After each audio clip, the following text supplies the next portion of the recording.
Elini bırak oğlum. Ama benden yoruyor. Elini bir bıraksana Özgür. Bırak oğlum. Kendi yürüsün bırak. Hı, hadi anneye git hadi. Anneye git. Hadi gideceğiz. Anne geldi. Yürü. Anne geldi. Koş.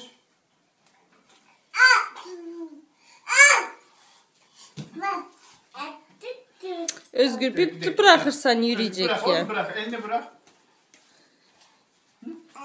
Schatzi, kannst auch alleine.